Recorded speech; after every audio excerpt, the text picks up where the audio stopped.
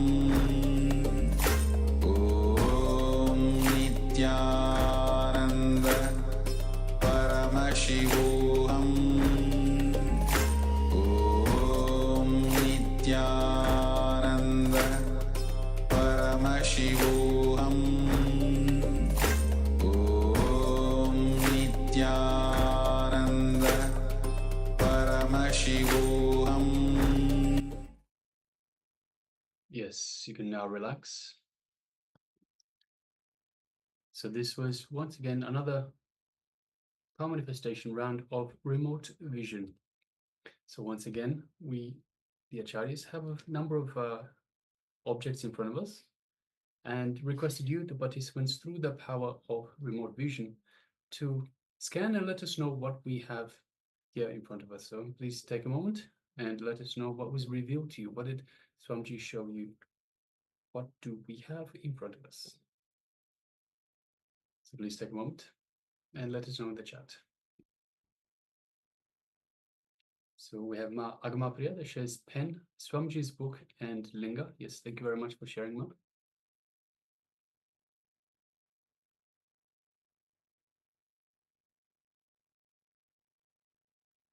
So requesting Ma Anupama, Ma Wei Wen Mei, Ma Shu Wei Ping, and Ma Suganyana, please switch on your cameras and make sure you are visible on the camera. And if you've taken part in this power manifestation, then let us know what was revealed to you.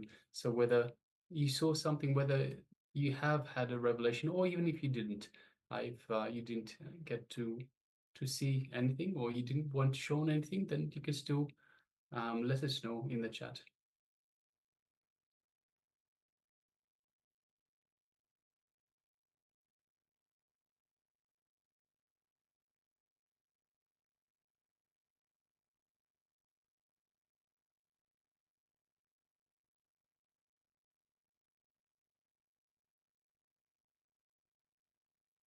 All right, so let us have a quick look. Let us look at the verification stage. So Ma Agma Priya said, pen, Swamiji's book, and linga. So I don't have a pen in front of me this time, so let me show what I have. So I have a watch, if you can see it.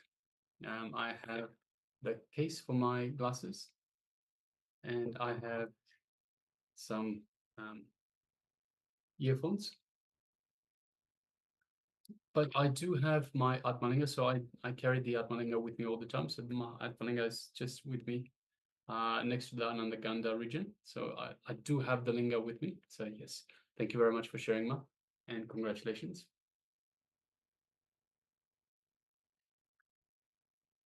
All right. So now let us move on to the next segment in our program today. The next segment is going to be a revelation by the Supreme Pontiff of Hinduism about the dream body, the dream state. So we'll be having a Q&A based on the dream state and followed by detailed explanation and initiation by the Supreme Pontiff of Hinduism about the dream body, exploring what is dream body. So let us come to the space of listening. Sit with your head, neck, and spine in a straight line, and let's watch.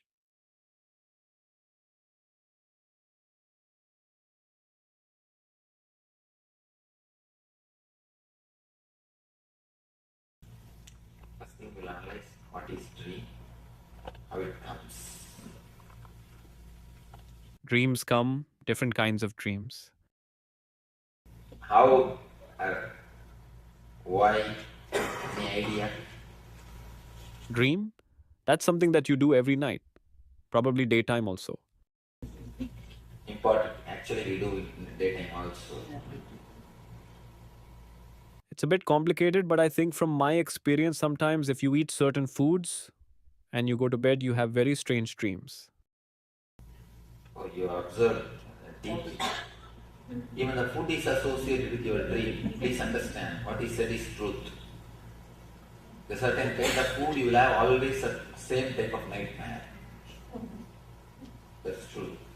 And if you just fast for 3 days, some vrata do, You will have a good feast in that dream. You will have a wonderful feast in the dream. I think dreams come when you have found things that have happened during the day or thoughts that you have had that come alive in your dream. Anybody who has got any insights about their dreams, why, any idea, any special idea about the dreams, you are welcome. Sometimes I fear my dreams and sometimes can't remember them. Yes, I'll answer why. Can you say anything about dream? Some of the dreams come, some of the things, like the relations you see tonight, the next day it does happen.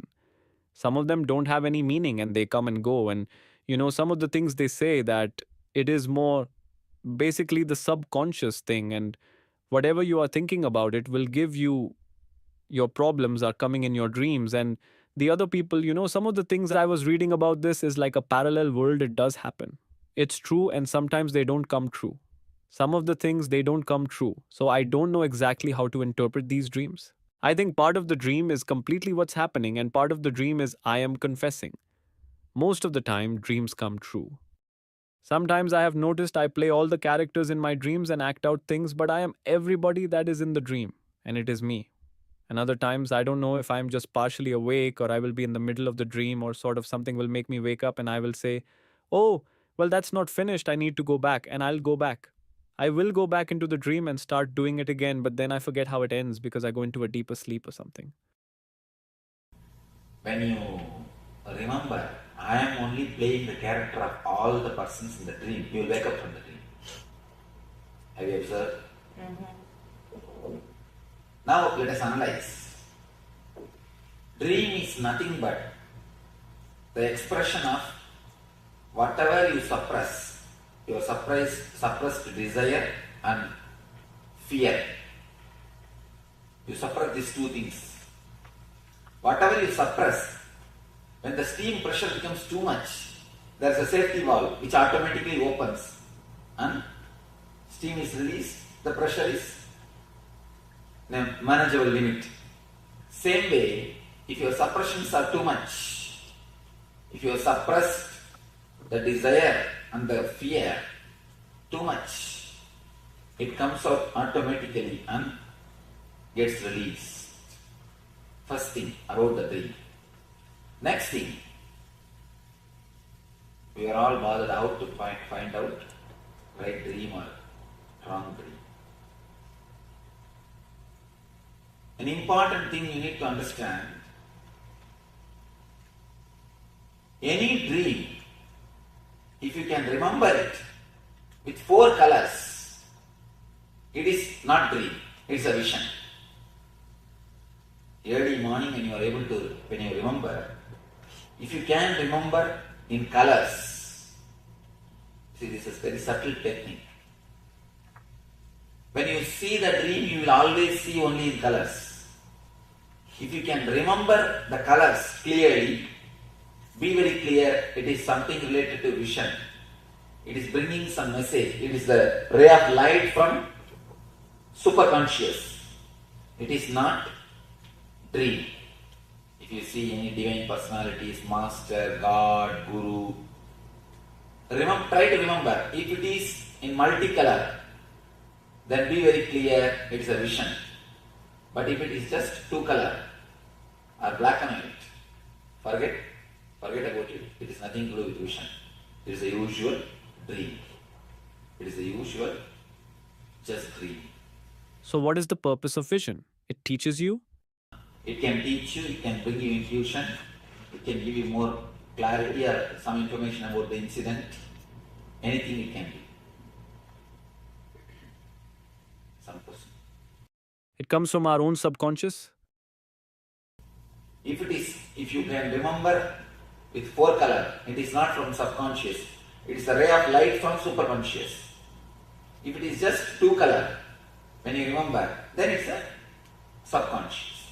What do you mean color? Like if I see you in my dream, I remember your orange robe. Is that one color? Not only orange robe. Yeah. Are you able to remember the other things, colors of the other things? Colors of the other things? Are you able to see? Are you able to remember just like this 4 color? Then it's a vision. If you are not able to see that, then it is dream. That is the... Do the visions always have to make sense? Because I cannot remember right now if they are in color or not. But my dreams don't really make... If it is 4 color, surely it will make sense. If it is not, it will not make sense. It has no sense. What if it is not color at all? Then it's just steam going out. Extra steam is getting, you need to less dream. you need to dream less. It is just actually, when the steam is too much, if too much of suppression is there, of fear and the greed, there is an automatic mechanism which opens, automatic safety valve, which opens and releases the steam. And automatically, you maintain your steam pressure. The automatic safety valve is what we call dream. Is there any significance of seeing death or sometime you dying? There is no other significance except this 4 color and 2 color. No other meaning, interpretation for any dream. Should we just ignore them as... Simply ignore.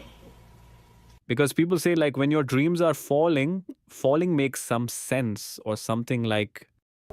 No, none of them have got any sense. People who never dream, they never have a dream, they just sleep and wake up. No, it can never be. Only an enlightened master can be like that. Swamiji, what is the significance in dreams? You said that everybody dreams whether you remember it or not. Remembering and not remembering has no meaning. Remembering 4 color and 2 color, only that has meaning, nothing else has meaning. Because normally people associate that if you can't remember, they say, oh, you slept deep. That's what they say. No. It is not that. Even if you don't sleep deeply and if you are continuously disturbed, you will have the same problem. You will not be able to remember the dreams. What about the sleepwalking? That is something to be analyzed. No. Let me explain when you ask right question. When this subtle body enters into the physical body, the sleepwalking, restlessness, even when you are sitting, you will be just shaking the legs. All these problems starts happening when the subtle body enters into the physical body as an uninvited guest. Many times, the subtle body just walks into these 2 bodies. When it walks into the waking body, then it starts creating trouble. You see, sometimes you can see you will have a nightmare, get up, and you will see still the heart is beating and sweating. And the same way, if the subtle body enters into the causal body, it enters into the causal body also sometimes. If it enters into the causal body, it causes insomnia. You will be lying in the bed, rolling, you will never sleep. You will never sleep. You will be just rolling on the bed. So whenever the waking body enters into these 2 bodies, it creates this type of problems. Settling up here, and when I got home I thought I should be able to fall asleep well, but instead I thought I would be exhausted, and I didn't feel exhausted. But it was like this, I couldn't sleep all night even though it was so late, and I was so tired from, working a long day. Standing up. You have done ASP? Mm-hmm. In the ASP I speak about the second layer energy. Do you remember? When you work beyond your capacity, whenever the emergency things are done, the second layer energy opens. If you have a deep love or desire, then again second layer energy opens. If you do some service with a deep love for me, it has to be done. I cannot use the excuse I'm tired. I have to do.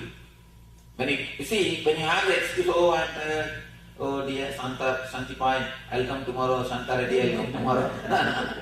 Then first layer energy over. But when you decide, no, I will do something, I have to do, then naturally second layer energy opens. That is what you feel. Even after going to the house, you don't feel sleepy. What about the recurring dreams that come back? Come back again and again? If you see them in color, again they have some meaning. Otherwise, they have no meaning. They have no meaning. Of course, you have to totally release the steam. You should not maintain the steam in the optimum pressure level. You always maintain the steam in the optimum pressure level. Steam means the suppressed desire and fear. That is why you are in sickness. Better open the safety valve once for all and let the steam go out. We will be doing that. Today we will be doing the technique to open the safety valve. Swamiji, you said we will move in sleep or when we are awake. Even anytime. The subtle body actually enters into the physical body by force. See, the subtle body enters into the physical body by force. It means the physical body also don't have so much of awareness. It gives place. So people that bite their nails all time, is it the same thing? But what causes that to happen? Like what are the some things that cause them? Restless, suppressed, that's what you see, the suppression, suppressed desire and the fear. If it becomes too much, it is just on the verge level. Any moment you can become this or that. That is the thing which keeps you in the restlessness. Swamiji, whenever I have a bad dream, why is it that when something undesirable is about to happen, I am able to realize it as a dream and I can either stop that from happening or I wake up? If some bad is going to happen in the waking state, it comes in the dream. You mean? No, when I am dreaming, if something bad like I'm about to fall off a cliff or whatever, in the peak of greed, in the peak of desire and the peak of fear, you wake up. Because desire and fear brings you to your consciousness, brings you to the present moment. The moment you come to the present moment, you wake up. And many times people come and tell me, I had such wonderful dreams on. I was seeing that person whom they want to see. Suddenly they wake up. They come and complain, oh, I woke up. why some dreams come true, some don't come true? That's what. If you can remember in the fourth color, it will come true. Otherwise, it won't come true. It will never come true. Any two-color dream will never come true. You can do research on your dreams. Yes. Sometimes you do have a dream that you like and you want to continue. That is what. Yes, you see, that is what the deep desire or the deep fear will bring you to the present moment. The moment you come to the present moment, you are awake. You are out of the dream. So you were just saying the deep desire and greed. In other words, could you say that whatever it is true, live it to the best, and you say that will bring you back? That is what I mean.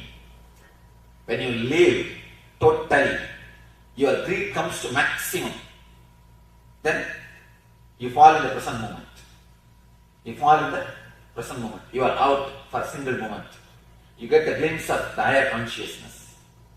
Whenever you fall in the present, you come out. You come out.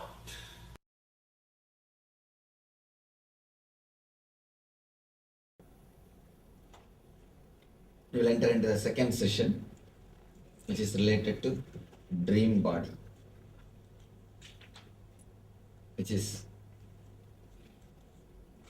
subtle body. Let you understand few things. Whatever you suppress, whatever you wanted to happen, and whatever you don't want that to happen, whatever you want to happen, whatever you think that it should happen, whatever you think it should not happen, both happens in the dream. Whatever you think you want to happen, the desire, the greed, whatever you think it should not happen, the fear, which you suppress, both comes up in the dream.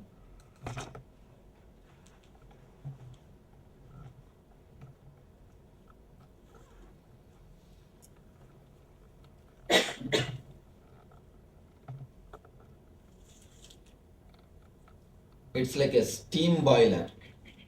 Your mind is like a steam boiler. Whatever you suppress, if the pressure becomes too much,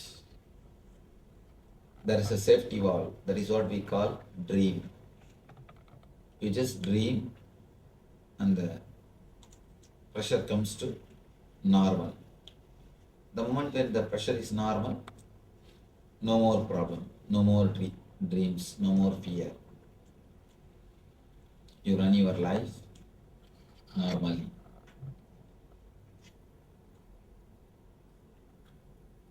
This is the way basically we dream. This is the way basically dreams happen.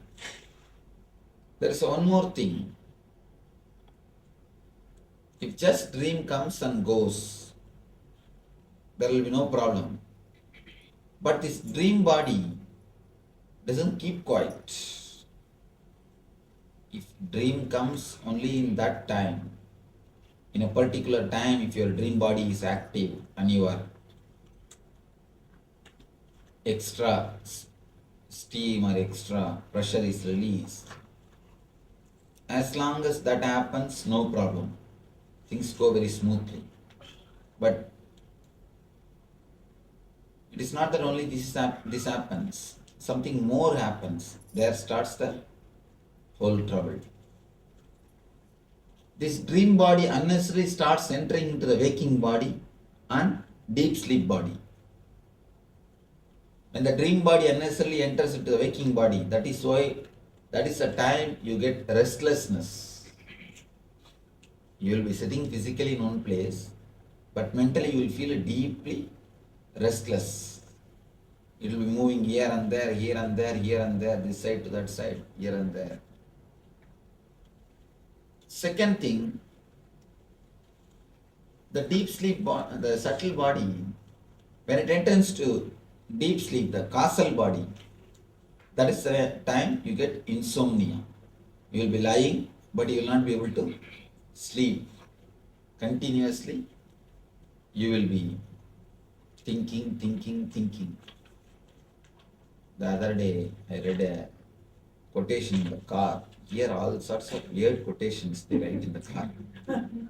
I never suffer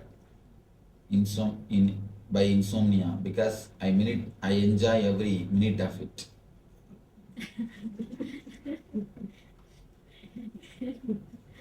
I think the guy not only is having insomnia problem, must be having insanity problem.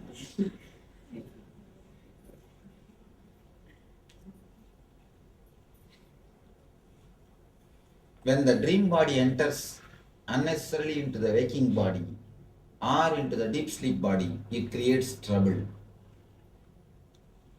And when it enters inside the waking body, that is what we call restlessness. A deep restlessness is created because of this waking body entering into the dream body, entering into the waking body, subtle body entering into the physical body. One more thing happens, the daydreaming.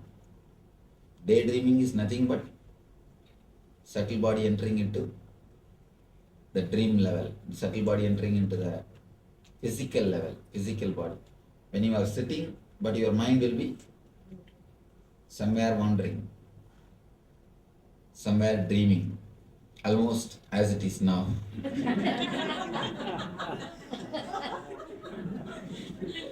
Almost as it is now. Because, be very clear, none of us experience the total waking consciousness. If you actually experience a total waking consciousness, even that will lead you to enlightenment. But we never experience a total waking consciousness. We always keep a certain amount of dream body, so that any time enlightenment comes, we can escape.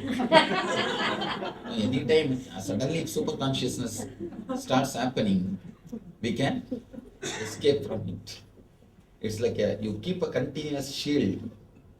Any time super conscious starts, you start moving towards super conscious, or superconsciousness starts moving towards you, you keep that buffer and escape. Continuously, one portion of you goes on thinking, daydreaming. If the height of the daydreaming is too much, then depth of the night dreaming also will be too much. The amount which it interferes with the physical body, the same amount it will interfere the deep sleep level. If you have too much of daydreaming, you will naturally have too much of night dreaming. Only these two, three important things, if you know about the dreams, that's enough. First thing, verify whether it is color or black and white. Whenever you want to know the meaning of the dreams.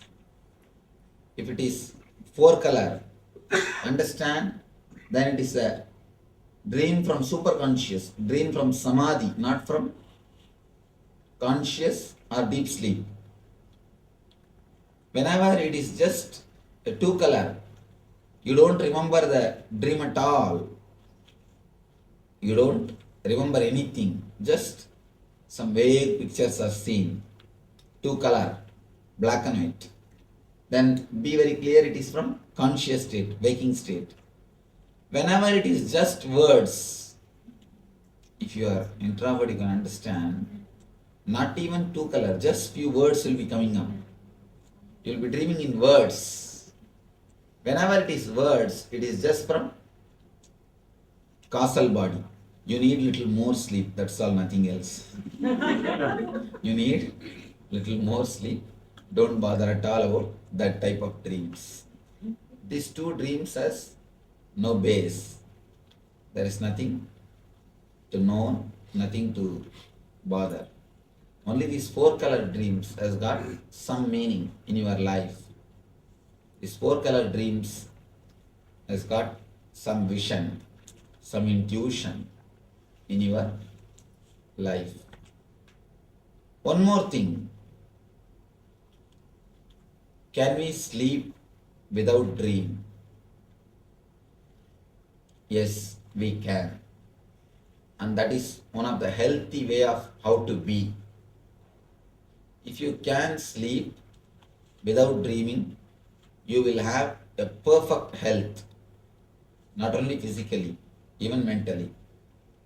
Or if you can sleep so deeply that early morning you don't remember your dream, again you have perfect health. The more you are out of dream state, the more you have health. If we remove the dream part or the subtle body from our 4th state, if you can remove the dreams, you will never go through the dream and causal body. You will directly fall into superconsciousness. There will be no 3-4 differences in your state at all. In your whole 3 state, there is only one thing. There is only one border line which creates all these 4 states. An important thing. The 4th state is not created by 2 lines. No, it is created by just 1 line. It will be difficult to understand because always mentally 4 means you need at least 2 lines to create 4 level. Above, center and below, and at least 3 lines you need to create 4 levels. But it will be difficult, but truth. Here, only 1 line, only 1 portion. When it is inserted, it creates all the 4 level. If you don't have night dreaming, you will not have what is daydreaming, the so-called waking state. And naturally, when you don't have waking state and dream state, you cannot have deep sleep state, because the deep sleep state by the time will become superconscious. It is deep sleep as long as you have a dream and waking state. When these 2 are not there, what exists is enlightened state only. automatically there will not be anything called deep sleep state. Because the difference between the deep sleep and enlightenment is only one thing. The deep sleep, you don't have awareness. In enlightened state, you have awareness. Otherwise, both are one and the same. A small example, it's a mystical truth. When you are in a waking state, your consciousness stays in Agnya Chakra. When you are dreaming, it goes to Vishuddhi. When you are in deep sleep, it goes to Anahata. It just sleeps. That is why you can never sleep if your neck is straight. Even lying on your bed, try. Just keep your neck straight. You can never fall asleep. Unless you relax your neck, you can never fall asleep. And if you relax your neck, you don't have to do anything. Now itself you will fall asleep. If you relax your neck, immediately you will fall asleep, here itself. If you don't relax your neck, even in the deep sleep state, even if you lie down, you can't fall asleep.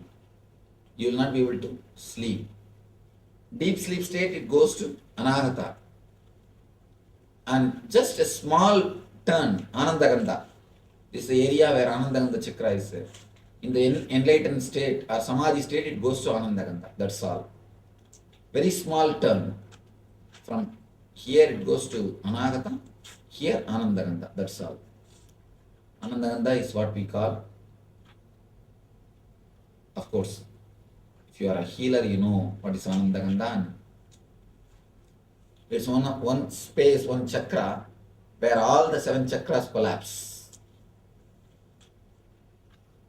If you fall into Anagata, you will sleep. If you fall into Anandagandha, you will meditate. That's why so many people, they feel like sleeping when they go into meditation. Somebody was asking, I felt like continuously yawning. So,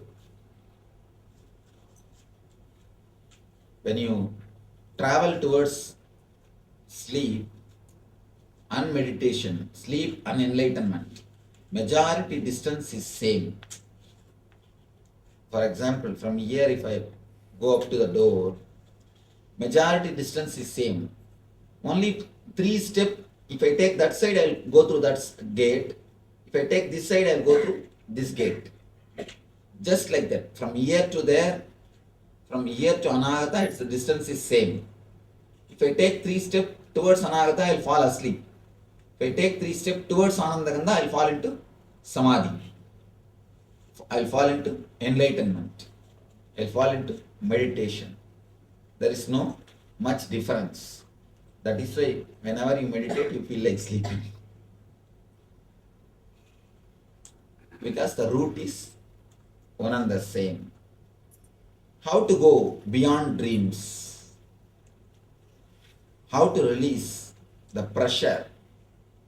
How to release the steam pressure of dreams? How you can enter into the state beyond dreams? How you can dissolve the dreams? Before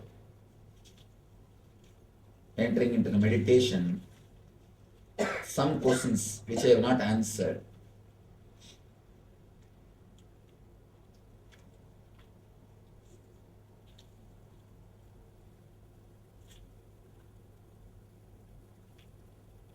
Some questions worthy of answering. I'll try to.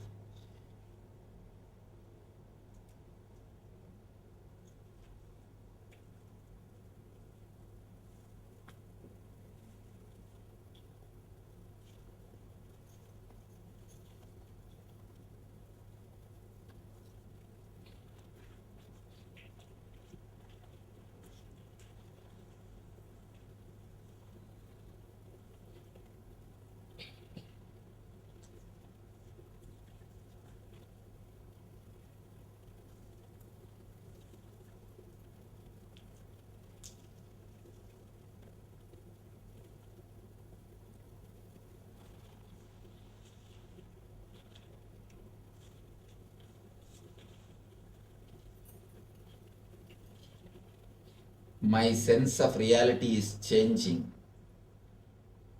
Sometimes I feel I am seeing that life is an illusion, like being in a play, and that everything belongs to me. So just act as God tells. Heart wants to, and it will be wonderful. All is possible. But then I see the mind restarts the delusion of fear. So how to remain longer in that shimmering reality? Even physical objects look different, less dense. Is this reality or a better illusion? See, the moment you feel good, feel wonderful, even if it is reality, why do you bother? Even if it is illusion, why should you bother? When it is joyful, why don't you let it be there? The doubt, is this reality or a better illusion, is the first disturbance. Why? You don't enjoy that state. Second thing, don't try to possess that state. When it happens, relax. Don't have the fear. When it may go away. It may suddenly move, it may go away. Don't bother. Even if it goes, don't worry. Will it go or will it stay? Relax. You will see that it will start staying in you.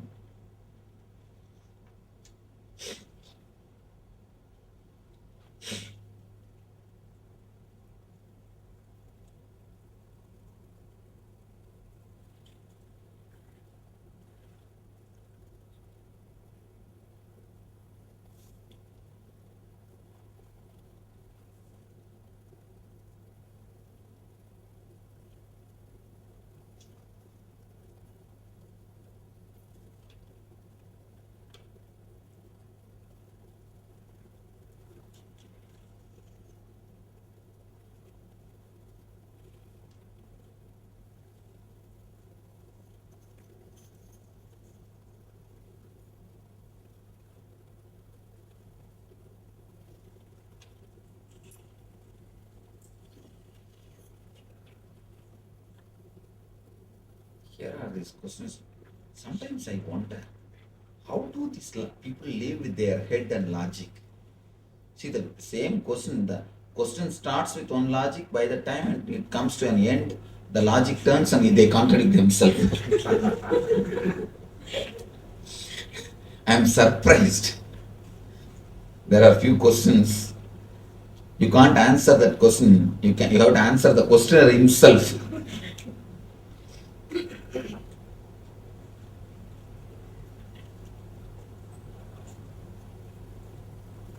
How to realize who I am and why I am here?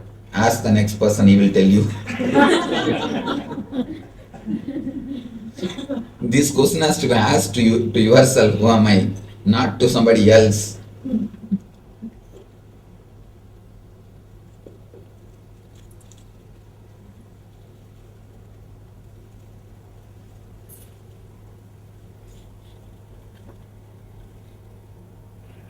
Usually I have no dreams, but recently I had very distressing dreams. How do I find out why? There is no need to find out why. Find out how to come out, how to stop having the dreams with so much of stress. Now we will be doing a meditation to reduce the steam pressure in the dream body, to reduce the steam pressure in the dream layer.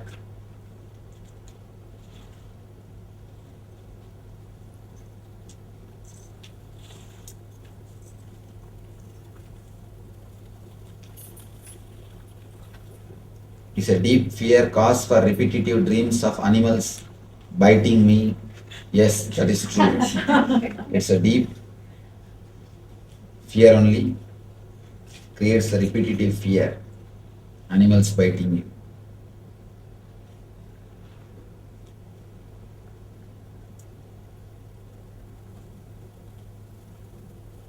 If vision can guide us, what will guide people who does not identify it or who does not get vision? How can they identify what they need to do next? Either God has to guide them or their wives will be guiding them. Don't worry about it. In my dream, I always enjoy myself. No worrying at all. Is it good or bad? It is good. It means you wanted always to not to worry about anything, but your conscious mind continuously creates some worry. There is no need unnecessarily to worry. At least in that state, let you be without worries.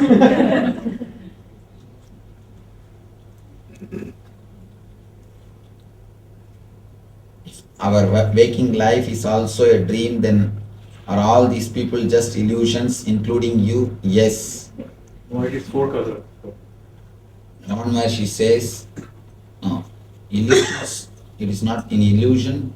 2 color, 4 color problem is not there. It can be 4 color and illusion. It can not only 4 color.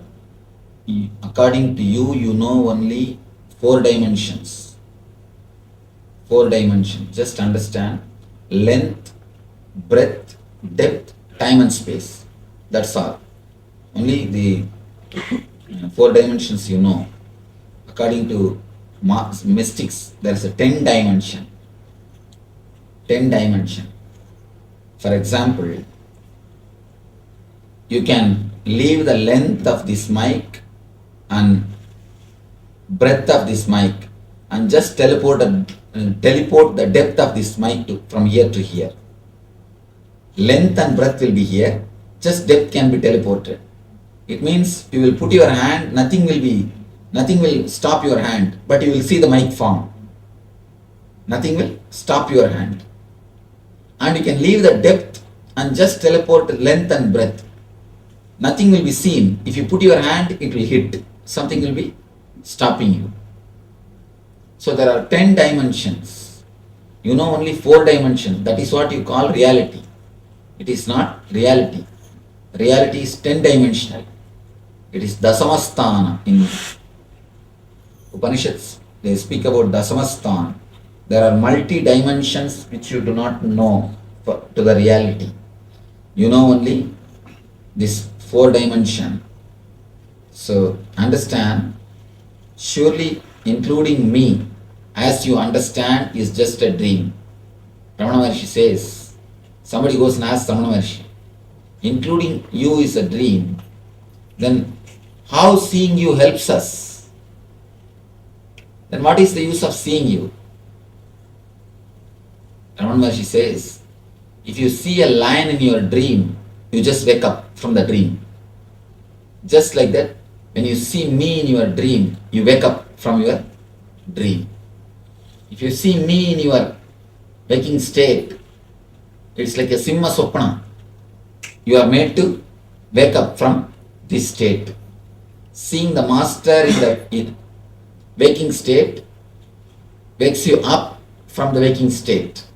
You move to the superconscious state.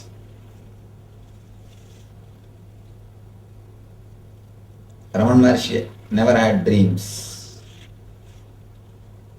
Can you remember any of your other lives and can you tell us about them? I have already spoken about my past life. There is a book coming, Echoes from Laughing Temple. Read that, you will have a clear detail. Is it important to be vegetarian? It will help your growth.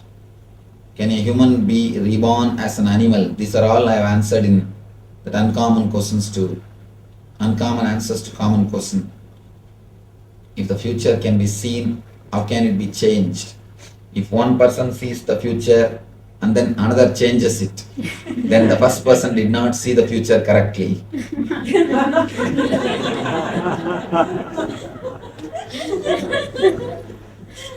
Future,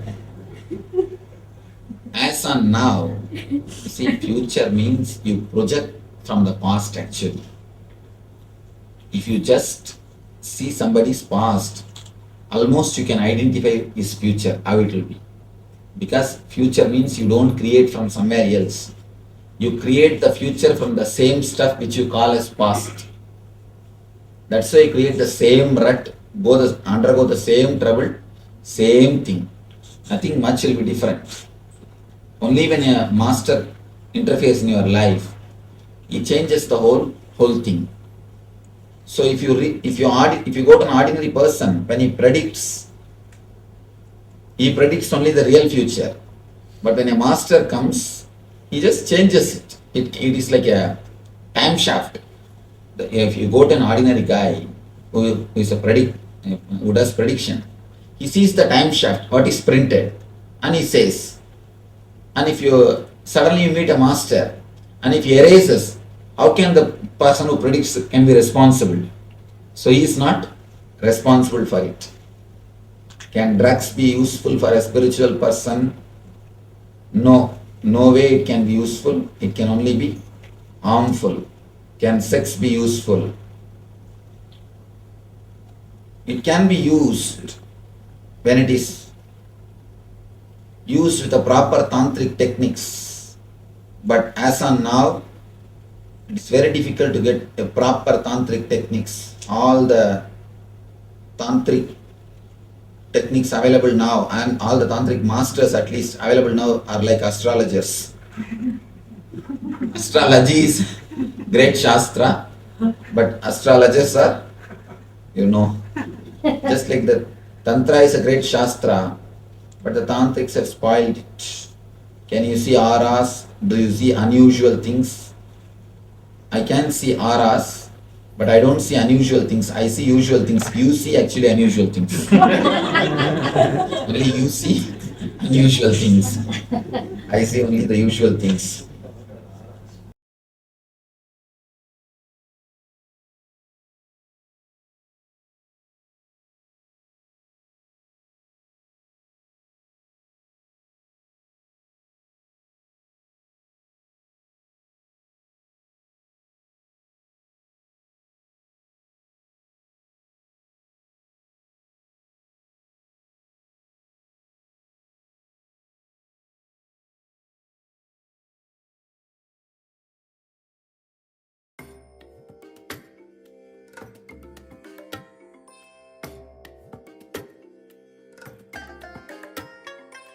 I bless you all.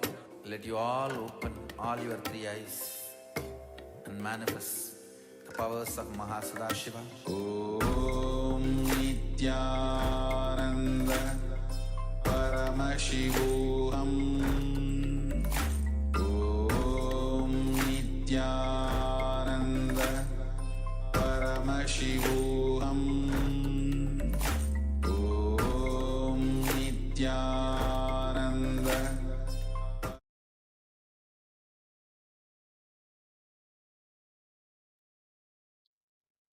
Yes, Nithyananda. So I'm sure all of us would have wondered about dreams at some point in our lives and wondering whether dreams have a meaning or not. And here Swamiji really clarifies all the doubts and debunking the myths and really giving us the clarity about dreams. Swamiji says if you dream in black and white, something kind of shady, then it doesn't have a meaning. It is mainly the expression of the incompletion that you have throughout the day that expresses as a dream. But sometimes you'll have a dream in very bright colors, very vivid in colors, all the colors. These dreams do have a meaning. So when you recall them, you can contemplate on their meaning, and these dreams will guide you. So many questions have been answered in this session. Now we'll be moving into the meditation technique. Today we are discovering about the different states of consciousness, and all these understandings and these techniques that we are practicing lead us to raise our awareness, our understanding of ourselves, and our energy. So now we request everyone to be seated and ready to enter into the meditation technique. We'll be guided once again by Swamiji here. So sit with your head, neck, and spine in a straight line. And let's now enter into the meditation.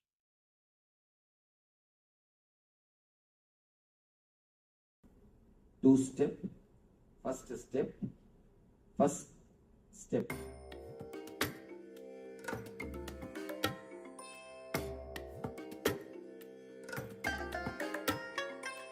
I bless you all.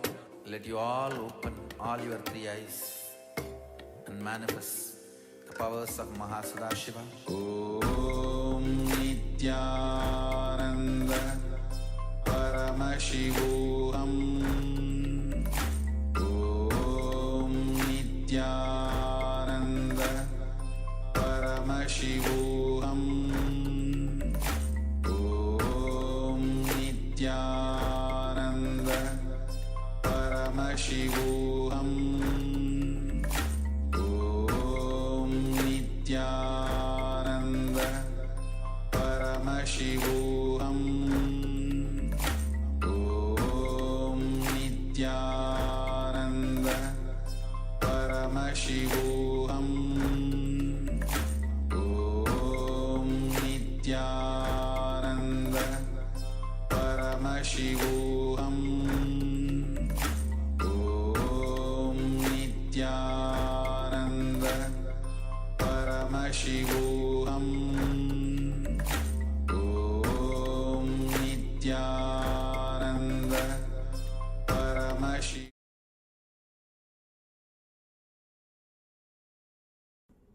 Two-step, first step, which you need to understand, tensing and cleansing. By tensing, you are cleansing toxins and energy clogs. Next thing, by inhaling and exhaling, breathing through every part of your body, you are awakening the intelligence, innate intelligence of body.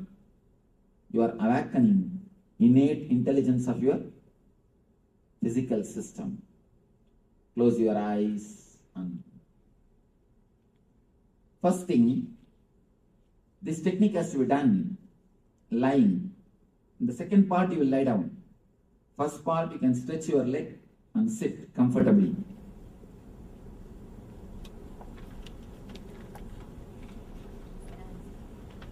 Make enough space to lie down. Yes.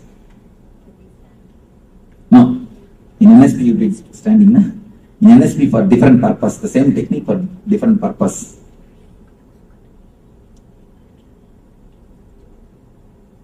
Yes. Please tie the ribbon.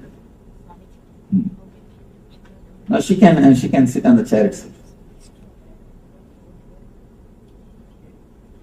Anybody heart patient or underwent any surgery in last 3 months? What?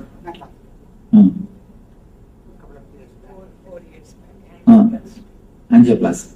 All right. Only in that region, do it little less. Please tie the ribbon. You are requested to tie the ribbon so that you will not look in between the meditation. She is surprised why we asked to tie the ribbon.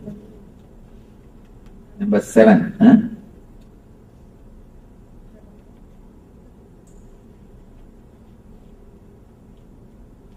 Can I know your name? Number 7. Yes, you are number 7. Yes, first. Yes, can you pronounce your name? Cynthia. Cynthia. Okay. Cindy. All right. Cynthia I can pronounce.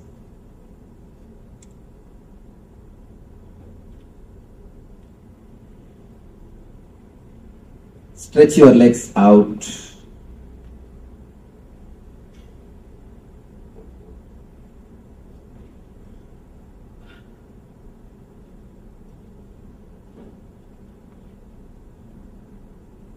Start inhaling and exhaling as slowly as possible, as deeply as possible. Your inhaling and exhaling should happen throughout the body.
Yes. You can relax now from the meditation. And see, as you would have understood, to work on the dream body, we don't actually directly go into the dream or things like that. We work on the physical body. And you will see that the more you purify yourself, consciously, physically, you will see that it will have an impact on the dreams. The quality of your sleep will change. You'll have actually less dreams. And if at all you have any dreams, they may be dreams in bright colors that do have a meaning, or that may be past life memories potentially. So with this understanding, we have discovered about the dream state, and we'll be continuing to discover more states of consciousness as we move on. Now we'll be entering into the power manifestation. So today we are manifesting the power of remote vision, which is being able to see any location just from wherever you are. So let's get into the round of the power of remote vision, and let me explain the steps and guidelines for all of the participants who have joined us newly in this session.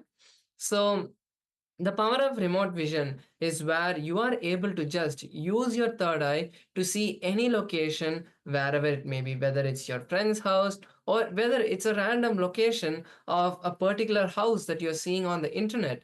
You can scan that location and see all of the details of that particular house or any location, whatever it may be. You can even use this power to find missing items, as all of us tend to miss our car keys or credit card or wallet, whatever it may be, you tend to lose it. So using the third eye, you can find those objects. And when you do the remote vision of any place, you are bringing Swamiji's energy into that particular location. So let's now enter into this round of the power of remote vision. And for this round, we are going to be scanning a particular location on the internet. So all of you can head over to the internet and search for any of the real estate websites where they list various houses on sale. So you're going to choose a particular house. Do not select or click into the image itself. Just choose a particular house that's listed in the front of the website itself. So scan that particular house, and after the scanning, write down all the details that you see in your third eye, and then open that particular house and see the various images, as in those websites they would have listed the house and also given multiple images of the various angles and features of that particular house. So you can verify your scanning with that. So let us now begin the manifestation. All of you can close your eyes and first start visualizing Swamiji in your third eye.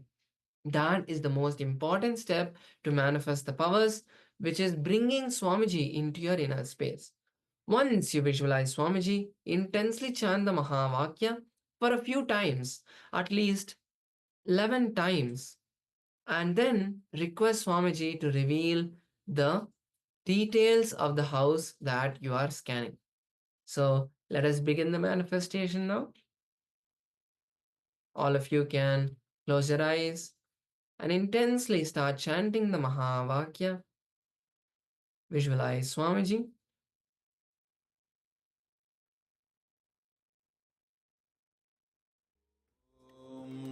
Nithyananda Paramashivoham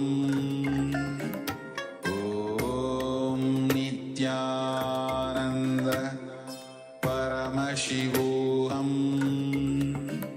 Om Nithyananda Paramashivoham Om Nithyananda Paramashivoham Om Nithyananda Paramashivoham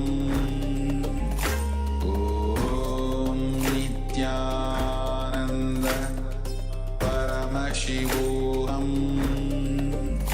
Om Nithyananda Paramashivoham Om Nithyananda